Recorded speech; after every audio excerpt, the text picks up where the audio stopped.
The 2014-2015 highly pathogenic avian influenza (HPAI) outbreak in the U.S.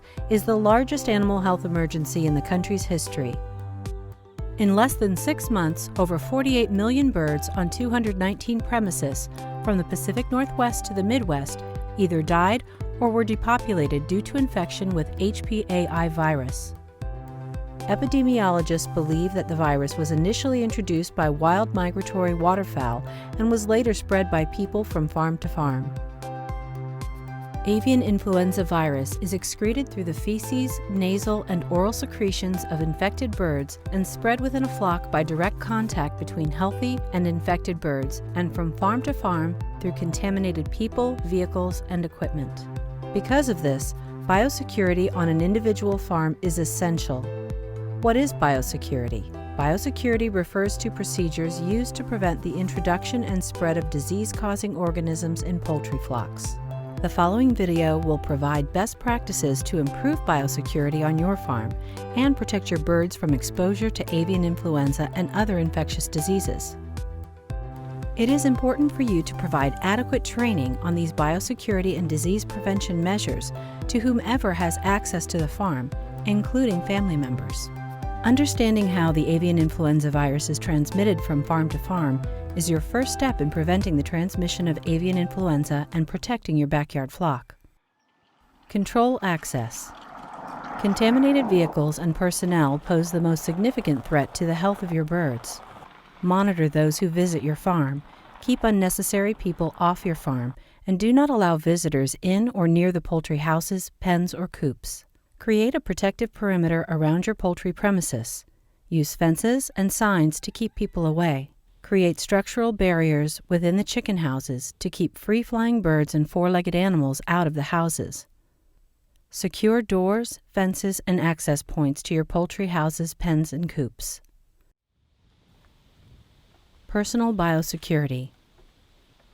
Keep protective clothing including shoes, boots, head cover, and gloves separate from the clothes worn outside the farm. It is important for you to adopt one of the following hygiene strategies regarding your footwear. 1. Keep a dedicated pair of boots for each chicken house. Use these boots strictly within each dedicated chicken house, pen, or coop. Or 2. Have a clean and functioning foot bath at each entrance to the chicken house, pen, or coop. These two simple strategies can help prevent the transmission of the virus from one location on your farm to another. Biosecurity for visitors. Essential visitors must wear protective clothing, including boots and head cover, before being allowed near the birds. This includes service personnel and veterinarians. Keep some protective clothing on hand for visitors or when problems arise. Have a waste receptacle placed in close proximity to your access gates to dispose of disposable clothing when visitors leave. Hygiene and sanitation. Make sure feed and water sources are covered and free of contaminants, limiting the attraction of wildfowl and pests. Clean and disinfect all equipment, such as farm vehicles, egg baskets, and show equipment before it is allowed onto the poultry premises and before it leaves the premise.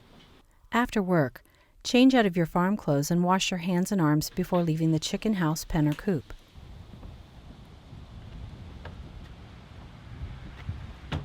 Hunters, or those who come in contact with wild birds, should change their clothes and shoes and shower before returning to their poultry flock. This is especially important when coming into contact with waterfowl. Animal husbandry and management. Migratory waterfowl serve as natural reservoirs for the avian influenza virus. These birds harbor the virus without getting sick, but can shed the virus and infect domestic poultry, such as chickens and turkeys. Because of this, it is important to protect your poultry flock from coming into contact with wild or migratory birds or their manure droppings. As an added preventive measure, keep your poultry away from any source of water such as ponds, natural or man-made lakes, rivers, or rain puddles that may have been contaminated by wild birds.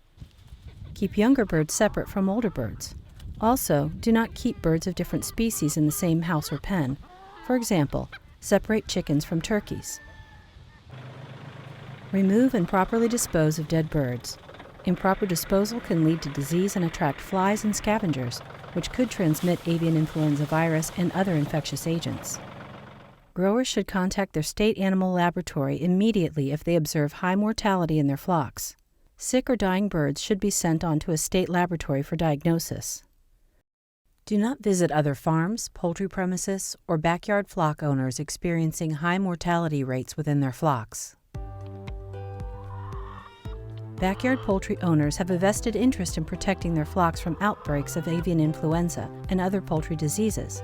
It is vital that backyard poultry growers adhere to these biosecurity measures and require the same compliance from vendors and visitors. Adherence to these biosecurity measures will help protect your backyard flock and other poultry farms in your region.